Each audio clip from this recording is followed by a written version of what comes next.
这怪物根本不打算给活路，既然躲不掉，那就只能死磕到底了。这一招赌上了他全部的家底，只要这一击能成，今天这局就算彻底翻盘了。在这一片血泊里，他竟然还能笑得出来，这根本就不是正常人能干出的事。这只修行了999年的灵兽，就差最后1年，他就能彻底化身为龙。可谁能料到，他手里竟然藏着专门克制神兽的杀手锏，就差这最后一步，1000年的修行全都在这一刻彻底毁了。这怪物到死都想不通，到底是什么样的深仇大恨，能让他下这种死手？费了这么大的劲，最后竟然什么都不要。他站在雨里，语气平静的让人害怕。杀掉这只1000年灵兽，仅仅是为乐还一个人情。他抬头看着天，像是完成了某种交代。现在够了吗？这怪物最后也没听明白，他口中的那个名字到底是谁？本以为在那场大爆炸之后，一切都该彻底结束了，难道注定要这样无声无息的消失吗？就在意识快要散掉的时候，黑暗里突然传来了奇怪的声音。这感觉不对劲，他竟然还活着。虽然体内的魔力已经彻底空了，但胸口传来的阵阵跳动，说明身体里还藏着最后的力量。他试着站起身，却发现四周全是冰冷的墙壁，自己到底被关在了什么地方？封住魔力就想让他认输，简直是做梦。他强行透支了最后一点力量，哪怕玉石俱焚，也要把这该死的封印彻底冲破。随着四周的墙壁轰然崩塌，他终于逃了出来。可这下身体是彻底虚了，连站起来的力气都没有。等他缓过神来，往四周一看，整个人都愣住了。这地方竟然堆满了各种稀世珍宝，随便拿出一件，恐怕都能让外面的人抢破头。这到底是谁的藏宝库？谁能想到，这满屋子的金银财宝，竟然全是一个人的陪葬品。石碑上的文字写得很清楚，这里是专门为一个还没出生就死去的孩子准备的。回看着这些东西，心里正觉得有点不是滋味，想给这个可怜的孩子祈祷一下。结果手刚碰到脸，他就感觉彻底不对劲了。这毛茸茸的触感是怎么回事？还有这短的离谱的小手。他低头一看，整个人当场石化，自己竟然变成了一只圆滚滚的黑色幼龙。这下是真的彻底完蛋了。回看着自己圆滚滚的肚子，还有这短到几乎看不见的小腿，整个人都陷入了沉思。不仅变胖了，还缩水成了这么一丁点大，这副样子哪还有半点当年的威风？他试着在金币堆里照了照，结果发现自己现在的模样简直就像个软绵绵的毛绒玩具。这种事怎么可能发生在他身上？葵在财宝堆里疯狂打滚，根本没法接受这个残酷的现实。折腾了半天，他终于冷静了下来。看来这就是人类常说的转生了。虽然还没搞清楚到底是怎么回事，但既然重活了一次，这接下来的日子恐怕是要彻底变天了。既然已经变成了这副样子，葵决定先看看这地方有没有什么能派上用场的东西。可他翻了半天，发现这宝库的主人品味实在是有点一言难尽。这里堆着的不是什么正经宝贝，全是些阴损的诅咒道具，什么看一眼就石化的盾牌，还有让人永远吃不饱的破玩意。葵越看越觉得不对劲，这么亮堂的地方，怎么竟放些见不得光的邪物？就在他打算换个地方找找时，一颗红色的宝石突然从上面滚到了他脚边。这东西看起来可不像刚才那些垃圾，这下是真的发财了。葵看着眼前这堆成山的财宝，整个人都看傻了。这哪里是宝库，简直就是中了大奖，随便抓一把都是价值连城的东西。不过最吸引他的还是这颗紫色宝石，这可不是普通的装饰品。他能感觉到这石头里蕴含着一股强大的魔力，甚至和他以前的力量非常相似。这宝贝绝对不能放过。葵二话不说直接上手。虽然这宝石被固定在底座上，但他稍微使了点劲，咔嚓一声，这好东西就归他了。为了这颗紫色宝石，葵真是把吃奶的劲都使出来了。可这玩意儿就像长在上面一样，怎么拔都纹丝不动，就差那么一点点。他咬紧牙关猛地一拽，结果用力过猛，宝石是到手了，可整个人也直接飞了出去。他在金币堆上连着翻了好几个跟头，最后摔了个结结实实，疼得他直咧嘴。要是换做以前，这种程度的碰撞连挠痒痒都算不上，可现在这副身体实在是太脆了，看来想要在这个世界横着走，光有宝贝还不够，这身体素质也得赶紧练起来才行。宝石总算是保住了，可还没等葵松口气，整个宝库突然剧烈震动起来。这股恐怖的压迫感是怎么回事？周围的空间竟然开始扭曲，葵能感觉到一个极其强悍的存在正从另一边跨界而来。这种级别的对手，恐怕连以前全盛时期的自己都不一定能占到便宜。不过现在可不是认怂的时候，管他来的是何方神圣，他可是堂堂神兽黑龙。就在这时，一个巨大的空间漩涡彻底炸开，在那团刺眼的光芒背后，一只冰冷的巨眼正死死盯着他，想靠气势就把我吓跑。葵看着眼前这头遮天蔽日的金色巨龙，心里100个不服气。他可是黑龙，绝对不会在这种时候退缩。既然对方要比嗓门，那他就干脆吼回去。葵憋足了劲，背后甚至隐约浮现出当年的霸气虚影，准备来一场震碎地心的咆哮。结果这一嗓子还没吼出来，他竟然当场打了个软萌的喷嚏。这下气氛彻底尴尬了，原本剑拔弩张的场面瞬间变得有点滑稽，连那头金色巨龙都愣住了。他低下头看着脚边这个还没自己爪子大的小家伙，一脸疑惑地问：刚才那是什么声音？搞了半天，原来只是个刚孵化的小生命啊！看着脚下缩成一团的小家伙，金色巨龙低声安慰道：吓坏了吧？还没等奎反应过来，眼前的庞然大物突然消失，取而代之的是一阵柔和的金光。紧接着，一位金发长裙的优雅女性出现在他面前，正是克里斯蒂娜。她温柔地把奎抱进怀里，轻声问道：“如果换成这个样子，你会不会觉得舒服一点？”为了让小家伙放松，他特意换了一副温柔的模样，还主动介绍自己叫克里斯蒂娜。奎显然还没反应过来，这种级别的强者竟然会对他这么客气。看他半天没动静，克里斯蒂娜关心地问：“是不是肚子饿了？”奎本来还想撑个面子，觉得自己以前好歹也是一方霸主，几天不吃饭根本不算事。结果话还没说完，肚子就不争气地叫出了声，这下场面彻底尴尬了。奎还在心里不停告诫自己，一定要保持清醒，绝对不能在龙族面前丢了面子。克里斯蒂娜随手掏出一个瓶子，轻轻拧开了盖子，一股浓郁的奶香味瞬间飘散。这下奎彻底坐不住了，身体本能完全盖过了理智。看着递到面前的瓶子，他陷入了史诗级的纠结，到底接还是不接呢？见小家伙还在犹豫，克里斯蒂娜直接玩了一招欲擒故纵，做事要把瓶子收回去。这下奎彻底急了，什么尊严什么面子全都不要了，扑上去抢过瓶子就开始狂炫。谁也逃不过真香定律，他怎么也没想到这平平无奇的牛奶竟然这么好喝。看着他这副没出息的样子，克里斯蒂娜笑着问他好不好喝，甚至还想直接带他回家。面对这种温柔的攻势，小家伙这下是真的没法拒绝了。克里斯蒂娜继续抛出诱饵，说这世上好吃的好玩的还多着呢，摆明了是要带他去见世面。奎在心里飞快地盘算着，虽然没听太懂，但他知道这女人是在邀请自己。看着满地的财宝和温柔的他觉得这身体确实需要个靠山，绝对不是因为刚才那瓶奶太好喝。小家伙最后还是没忍住，迈着小短腿跑过去，一把抓住了他的裙角。克里斯蒂娜温柔地摸了摸他，这一刻他终于不再是孤身一人了。克里斯蒂娜温柔地抱起他，不停感谢他能平安出生，这让奎心里泛起了一阵异样。他很清楚，真正的那个孩子恐怕已经不在了，现在的他只是个替代品。看着他略显伤感的样子，奎主动递出了尾巴上的紫色晶体，甚至还破天荒地蹭了蹭他的脸。既然决定要跟着他混，总不能让自己的保镖一直这么消沉，这就算是给他的安慰奖了。克里斯蒂娜显然被治愈了，她笑着承诺以后一定会好好照顾这个小家伙。看着身后渐行渐远的龙穴，奎在心里默默告别，既然占了这副身体，他就会替原主活下去。这一世他绝不会再像以前那样窝囊，他要变强，强到没人能再伤害他。只要能达到目的，他会利用身边的一切，哪怕是这个救了他的女人，也只是他重回巅峰的踏板而已。当他在柔软的珠宝堆中再次醒来，这个世界的规则已经准备好为他改写了。转眼1个月就过去了，这副小身板他现在是用得越来越顺手。每天早起的第一件事就是晨间冥想，他发现这身体简直是个修行天才，连呼吸都不用练，能量就自己往心窝里钻。起初他还觉得奇怪，直到看见那女人施展魔法，既然心脏会自动聚能，那他就能省下不少功夫，直接把精力全放在下丹田的修炼上。这种事半功倍的好事，上辈子想都不敢想。在这片魔力最纯净的地方，一个恐怖的怪物正在悄悄觉醒。这副身体干净的没话说，奎对自己现在的状态非常满意，但唯一让他头疼的是身边这个跟屁虫。这发光的小东西是克里斯蒂娜留下的，美其名曰是怕他寂寞，实际上就是个24小时不睡觉的监视器。有这家伙在，他根本没法偷偷练功，只要他想往门外挪一步，这小东西立马就会飞去打小报告。看着急忙赶过来的克里斯蒂娜，奎心里一阵无语，这哪是养宠物，这分明是在坐牢。虽然被盯着没法大动作练功，但他能感觉到体内的能量越来越足，这股力量在4肢百海里乱窜，快要憋不住了。既然硬闯不行，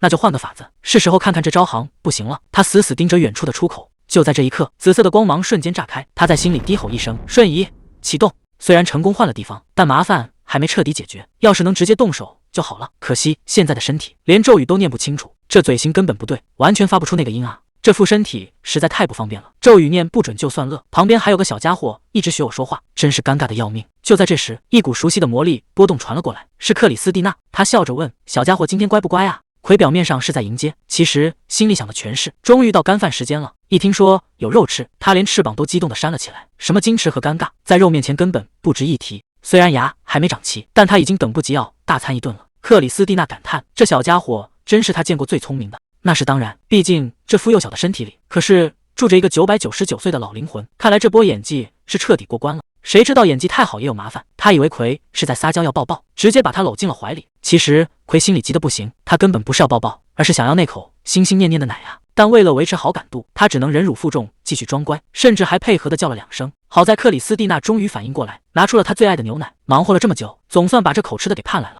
只要能喝上这口奶，之前费劲演的那场戏就全值了。每当奎抱着奶瓶的时候，克里斯蒂娜总会坐在旁边自顾自地讲起他的故事。虽然奎前世几乎没什么朋友，对别人的私事也没什么兴趣，但他发现这种倾听其实很有意义。克里斯蒂娜并不知道他能听懂，但只要能有个倾诉的对象，他的心情就会明显好转。更重要的是，奎通过这些琐碎的闲聊，已经掌握了不少关于这个世界的情报。就在他盘算着接下来的计划时，克里斯蒂娜温柔地唤了他一声：“小家伙。”奶刚喝完，克里斯蒂娜就提出了新要求，她双手合十，非要看奎表演一个可爱的动作。奎在心里冷笑，天下哪有免费的午餐？自己好歹也是活了999年的神兽，怎么可能为了这点奶就出卖尊严？结果下一秒，他就摆出了最萌的姿势，甚至还配合地叫了一声。虽然嘴上说着该死，但身体却非常诚实。毕竟拿人手短，既然喝了人家的奶，总得给点回礼才符合逻辑。看着克里斯蒂娜被萌得神魂颠倒，奎只能无奈地叹了口气。只要他满意，这波卖萌就算没白费。既然对方是救命恩人，奎觉得自己确实不能表现得太无礼。克里斯蒂娜温柔地抚摸着他，希望这个聪明的小家伙能永远快乐地活下去。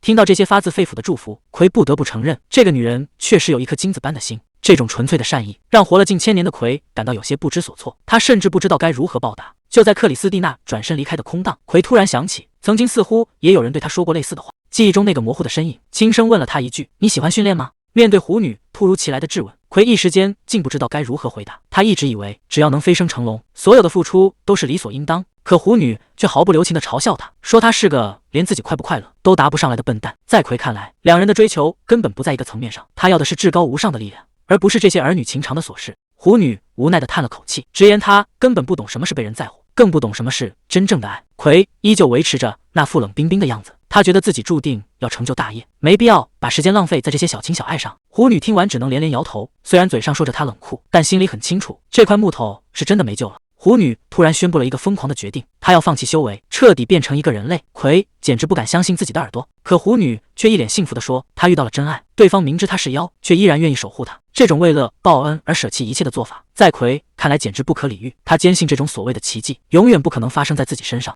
他冷冷地提醒狐女，一旦跨出这一步，就再也没有回头的机会了。看着狐女那副义无反顾的样子，奎知道再劝也没用，他不想在这个时候泼冷水，只能用自己的方式默默送别这个老朋友。看着狐女远去的背影，奎心里突然泛起一阵酸楚。他意识到自己其实也挺舍不得他的。狐女似乎察觉到了什么，红着脸嘟囔着，让奎别用那种奇怪的眼神看他，还骂他是个不解风情的木头。奎被说的莫名其妙，让他有话直说，别在那儿磨磨唧唧。狐女气得直跺脚，大喊着讨厌死他了，随后一溜烟跑没影了，只留下一句细若蚊声的谢谢。这段尘封的记忆让奎终于明白了一件事，所谓的报恩其实就是学会如何去爱一个人。就在这时，克里斯蒂娜拿着东西走了回来，温柔地问他是不是一直在乖乖等他。看着眼前的女人，奎不再感到迷茫，他已经知道该怎么做了。谁能想到奎所谓的报恩方式竟然是当众表演走2步。看着他摇摇晃晃的样子，克里斯蒂娜整个人都看呆了，直呼这简直是奇迹。奎心里那叫一个得意，觉得只要展示了自己的成长，克里斯蒂娜肯定会为了他把那个讨厌的竞争对手赶走。可一转头，他发现克里斯蒂娜竟然捂住了脸，这下奎彻底慌了，心想自己不就是走个路吗？怎么还把人给惹哭了？还没等他反应过来，就被一个温暖的怀抱死死搂住。原来克里斯蒂娜不是难过，而是被他可爱到没法呼吸了。虚惊一场的奎还没回过神，克里斯蒂娜又像是想起了什么，神秘兮兮的从包里掏着东西。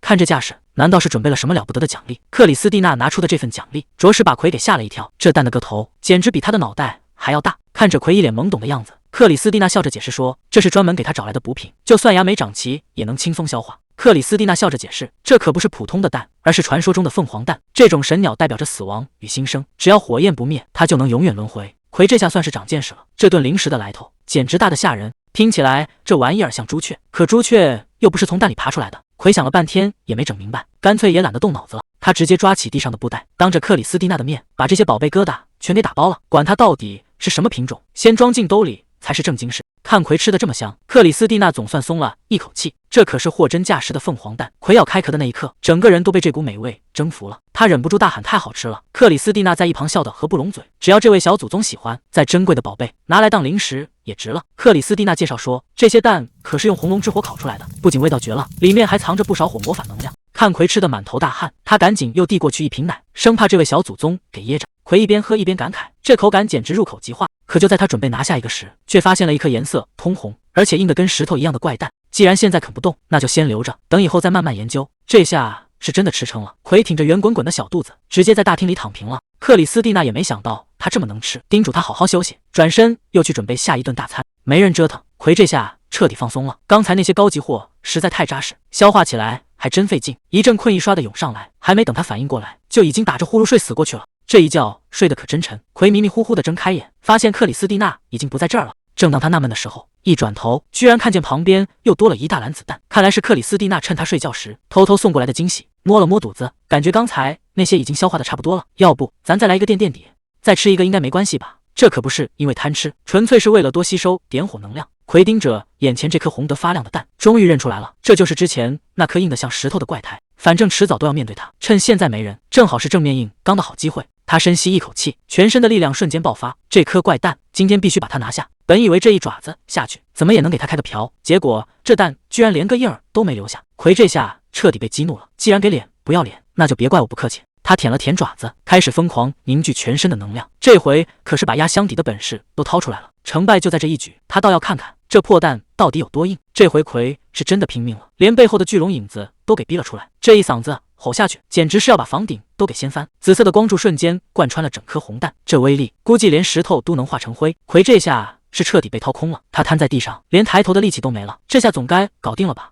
成了！奎看着裂开的蛋壳，心里那叫一个得意，看来我这实力真不是盖的。正准备伸手开饭，结果蛋壳里突然传出一阵动静，奎当场就愣住了，这手感怎么不太对劲？还没等他反应过来，一只圆滚滚的小家伙竟然直接从蛋壳里钻了出来。奎彻底傻眼了，费了半天劲，怎么孵出来一只鸟？刚才明明感觉到的是烤蛋的热乎劲儿，怎么一转眼这小家伙就凑上来蹭个不停？奎突然定住了，他发现这只鸟身上的气息非常古怪，不仅有火焰的热力，竟然还混着他自己的力量。原来当初那股力量并没有消失，而是全被这小东西给吸走了。这下真相大白了。如果真是这样，奎辛辛苦苦攒了这么久的能量，全给这小家伙做了嫁衣。他这心里正憋屈着呢，结果这小东西倒好，直接凑上来开始撒娇卖萌，这谁受得了啊？奎现在整个人都懵了。这凤凰难道天生就这么自来熟吗？等等，凤凰！奎突然想到一个可能，这小家伙该不会是有雏鸟情节吧？为了验证这个猜想，他决定亲自试一试。他在前面拼命跑，这小东西就在后面紧紧跟着。这下彻底实锤了，他还真就把奎当成亲妈了。这回真是甩都甩不掉，麻烦大了，被吸干了能量。奎现在只想找个高处静静，本以为不理这小家伙，他自己就能消停一会儿，谁知道他根本飞不上来，叫声还越来越委屈。奎回头一看，这小东西竟然直接急哭了，明明是他抢走了能量，现在倒显得像是奎在欺负他一样。克里斯蒂娜急匆匆地赶了回来，手里还抱着一大篮子蛋，就怕家里的小家伙饿着了。可一进门，地上的碎蛋壳就让他察觉到不对劲，看来这小东西已经自己找过零食了。顺着声音看过去，眼前的画面让他直接看呆了。原本还闹别扭的奎何来，现在竟然紧紧贴在一起，睡得正香呢。克里斯蒂娜盯着眼前的小家伙，终于敢确定这竟然真的是一颗凤凰蛋。还没等他反应过来，来的身上突然燃起了熊熊烈火，3种完全不同的力量在他体内疯狂冲撞，纯净的火魔力、黑暗气息，甚至还有一股属于龙的威压。谁能想到，一个刚出生的小家伙竟然能硬生生扛住这么恐怖的冲击？谁能想到，传说中穿梭在神之花园的圣鸟，现在竟然在保护世上最后一头黑龙？克里斯蒂娜总觉得自己正在见证一段了不起的历史，可现实却让他有点头疼。来这个小保镖护主心切，根本不让任何人靠近奎，只要克里斯蒂娜一伸手，他就张开翅膀挡在前面，拼命示威。看着来，这副如临大敌的样子，当事人奎却只是悠闲地打了个哈欠。奎正没轻没重地揉搓着手里的小鸟，克里斯蒂娜赶紧出声拦着，毕竟这可是刚从烤蛋里钻出来的凤凰。可看着看着，他却发现事情有点不对劲。按照规律，上一代凤凰死后100年才会诞生下一代，但这一代的凤凰明明还活着，这小家伙的出现，难道是某种不祥的预兆吗？被黑暗力量祝福的凤凰，这是……而克里斯蒂娜可不敢大意，她决定立刻动身去找红龙一族的长老商量对策。临走前，他还不忘叮嘱奎一定要乖乖看家。奎表面上答应的挺痛快，心里却早就乐开了花。只要克里斯蒂娜一走，这儿可就是他的天下了。虽然这小家伙看起来成熟稳重，但谁也不知道他身体里到底藏着多恐怖的力量。一般的幼兽指会胡乱挥霍魔力，可奎却完全不同，他不仅能精准控制每一丝能量，甚至表现出了远超同类的成熟。克里斯蒂娜看着这不可思议的一幕，不由得想起当初接手这孩子时的场景，那时候他就怀疑是不是有人在他身上动了什么手脚。不过现在这些都不重要了，既然成了这小家伙的老师，他就一定会负责到底。临走前，他温柔的道别，承诺很快就会回来，只留下奎和来在屋里大眼瞪小眼。克里斯蒂娜提到的那个帮手终于露面了，听说红龙长老的孩子是个了不起的天才，不仅实力强悍，对魔力的理解也远超常人。克里斯蒂娜觉得这孩子说不定能帮上奎的大忙，要是运气好的话，2个小天才或许还能成为好朋友。他千叮咛万嘱咐，让发光的小家伙一定要跟紧奎，有任何情况立刻汇报。奎本来听得挺认真，可等了半天发现他还没走，甚至还上手捏起了他的脸。这下奎彻底懵了，这女人到底想干什么？克里斯蒂娜又是亲又是抱，临走前还保证会尽快回来，可奎根本没心思听这些。等大门关上的那一刻，他总算松了一口气，这下彻底解放了。天天被当成宝宝关在摇篮里，连正经训练都没法做，他可不想再这么混下去了，看样子那家火管都没那么严了。葵总算能在这附近自由活动，可还没走2步，身后的跟屁虫就又粘了上来。看着莱那副可怜巴巴的样子，葵实在是拿他没办法，只能任由他跳到自己背上。与其让他在后面慢吞吞的添乱，不如就这么驮着他，反正把他当成空气就好了。葵盯上了那扇大门，觉得只要跳得够高就能碰到把手，他决定放手一搏试试看。结果费了半天劲抓到把手，门居然是锁着的，难怪那个家伙一直没动静，原来是觉得他根本出不去。可惜对方算错了一件事，他可不是什么普通的小动物，既然正常的办法行不通，那就只能动用点真本事了。伴随着一声脆响，这扇沉重的大门总算开了。葵现在最担心的就是那个家伙会跑去告状，可谁能想到对方不仅没有大喊大叫，反而还像个老熟人一样冲他点了点头。虽然不知道这家伙为什么这么好说话，但既然拿到了通行证，那就没什么好犹豫的了，现在就出发。门后的世界比想象中还要大，难怪克里斯蒂娜没把这里封死，估计是觉得他这种小短腿，就算累断了也跑不出多远。可惜他还是太小看葵了，光靠走确实逛不完这地方，但谁说他只会用腿走路？每次克里斯蒂娜施展魔法，葵都在旁边偷偷观察，早就把他的路数摸得一清二楚。既然觉得他跑不远，那就直接用瞬移给他个惊喜。周围的魔力现在听话的不得了，就像是葵身体的一部分，整个巢穴的情况他都摸得清清楚楚。既然能量已经攒够了，接下来该去哪儿逛逛呢？他回头看了一眼那个家伙，就算这家伙现在想去打小报告，恐怕也已经来不及了。随着脚下的魔法阵瞬间炸开，葵直接发动了瞬移，等光芒散去，他已经彻底离开了那个沉闷的房间。这就是外面的世界吗？跟前世的记忆比起来，这里简直完全变了个样。为了不让自己卡在墙里或者土里，葵特意选了半空作为落脚点，结果高度没算好，还没等他张开翅膀，几个人就直接摔成了滚地葫芦。虽然姿势有点狼狈，但好歹是把这2个小家伙也带出来了。只是那个发光的家伙似乎吓得不轻，葵现在才意识到，克里斯蒂娜平时用这招，原来真的没看起来那么简单。仔细想想，要是所有幼崽都会瞬移这招，克里斯蒂娜肯定不会放心，只留他一个人在这儿瞎折腾。发光的家伙已经彻底吓傻了，半天憋不出一句整话来。葵看着周围这片完全陌生的荒地，心里也开始犯嘀咕，这一下好像用力过猛，是不是跑得有点太远了？